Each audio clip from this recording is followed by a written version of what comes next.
Hi, for those of you who don't know me, I'm Sara Gross. I have 3 kids at home and I've been a Girl Scout leader for 11 years and a Cub Scout leader for 3 years now, so I have a good amount of experience with campfires. Some good, some bad, but more good than bad. Tonight I'd like to share with you some of the basics about building a campfire.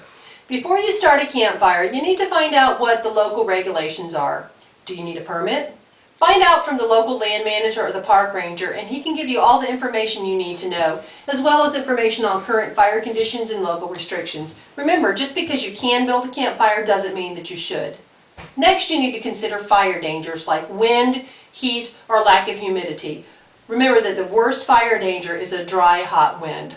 Only start a fire when conditions are good, not when they're just not too bad. Before you start, you also need to make sure you can put the fire out. In addition to dirt or sand, you need to make sure you have water there. When you choose your area, look for a dirt area. Look overhead for overhanging vegetation that could ignite or you could cause smoke damage to. Clear an area about 10 feet across. If you have a rake, that's great, but if you don't, you can just do it with your hands. Make sure the area is free of pine straw, paper, leaves, grass, anything that could ignite. If possible, make a small barrier with rocks or logs around your fire area. Then get your water and place it in your fire pit. Next, you need to gather your wood or your fuel for the fire. The first type you need to gather is going to be tinder. The key to good tinder is light and fluffy. Some good examples are bark or dried grass, pine straw, pine cones. Leaves are not a good source of tinder because they tend to smoke a lot when they ignite. They can also fly through the air once they catch on fire, and that's obviously a fire hazard. We'll talk about some homemade fire starters that you can use later. The next type of wood you want to gather is kindling. Kindling is a little bit larger than tinder. It's going to be anywhere from the size of a matchstick up about through the size of a pencil. Here's some good examples of kindling. And the next you're going to gather is your fuel wood. You're not going to use big fat fire logs like you would at home in your fireplace. You're going to want to gather wood that's about as big around as your wrist up through about the size of your forearm. This is about as big as you're going to want to gather when you're out in the woods. Next, you need to consider how you're going to place your wood or your fire lay. You need to make sure you have plenty of room for air circulation, and a fire that's built up as opposed to out is going to burn better. One easy to make and useful fire is the teepee lay. You're going to want to start with a small bundle of tinder, and you can either put it directly onto the ground or on a piece of bark or something. Then you're going to want to take 3 kindling sticks and poke them down, or 3 or 4 kindling sticks and poke them down into the ground. Draw them together teepee style up at the top. Around that teepee frame, you're going to place different layers of kindling and then out to your larger fuel wood. And as you can see around the outside here, I've placed some additional kindling. Once you've got it all laid, start your tinder bundle, and the layers will ignite from the inside, and they'll continue to ignite, and eventually the fire will collapse in on itself. It burns quickly and it burns hot. The next type of fire lay is a log cabin fire lay, and this is really popular because it makes a pretty fire. Start again with your basic teepee fire, but this time it's going to be a really small teepee. Then you're going to take your 2 largest fuel logs and lay them on either side of your teepee fire. Then you're going to stack progressively smaller layers of logs, pyramid or log cabin style, until you're finished with the fire. One drawback to this particular fire lay is that sometimes it's difficult to get through the layers to light your teepee. You may have to fashion a sort of mini torch to get inside. Once you do, though, it burns nice hot coals. You may have to continue to drop kindling down through the top until your inner walls ignite. The last type of fire lay I'm going to talk about tonight is the council fire, and this is good for large groups. For example, this past weekend my Girl Scout troop hosted a campfire for about 250 younger Girl Scouts. This is the only time you're going to use larger wood when you're building a campfire. Start with your largest logs and lay them next to one another on the ground, making sure you leave plenty of airspace in between.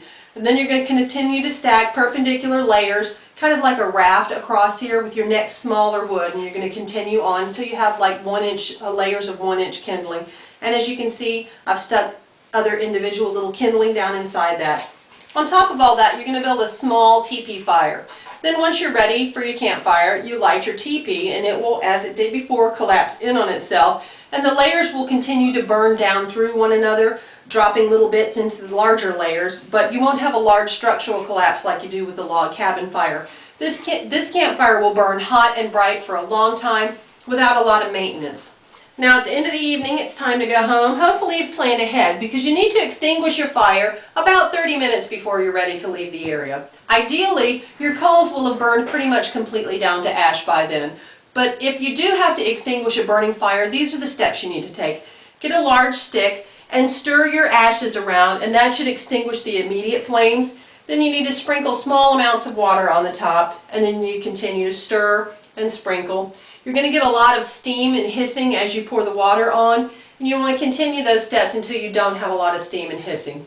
Wait about 10 minutes. If you need to go get more water, this is a good time to do that. Come back, and with the back of your hand, feel for residual heat over those coals. If you do have a lot of heat, or if you have any heat remaining, you need to repeat those steps a few more times. Once your heat is gone, scoop it all up and take it with you.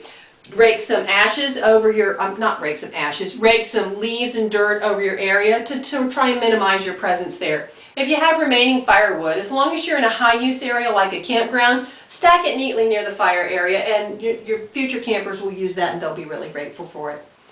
Some of the homemade fire starters I talked about, most of them use paraffin because paraffin burns really quickly. Right here is, I just have taken a little bundle of matches. This is about 10 matches. I tied them together with dental floss, and then I dipped them down into the paraffin several times, up to about the string. And then at the very end I dipped it one last time at the tops into the paraffin, and that waterproofed my little bundle of matches. These cardboard egg cartons are really useful. You can either use them empty, just dipping them in the paraffin, or as I've done here, you can fill them. I used a little bit of the cotton string as a wick, and then I filled them with wood shavings like you can buy in the pet area of any store. And then I poured melted paraffin over them. And see, that way it doesn't all spill all over the place. Right here, these ones, they're filled with dryer lint. Extremely flammable, great fire starters. This is just a paper cup filled with the same wood shavings, again, melted paraffin poured over the top, and the same cotton string as a wick. These are good because they burn away completely and they're biodegradable as well. Finally, I have a pine cone here. I've wrapped the same cotton string around just through it as a wick, and then it's been dipped in paraffin several times as well so it'll ignite faster. You can use a multitude of things to make homemade fire starters, and these are great for starting fires so you don't have to gather a lot of tinder. That's all I'm going to talk about tonight, but if you have any questions for me, I'll be here afterwards. Otherwise, have a great campfire. Thanks!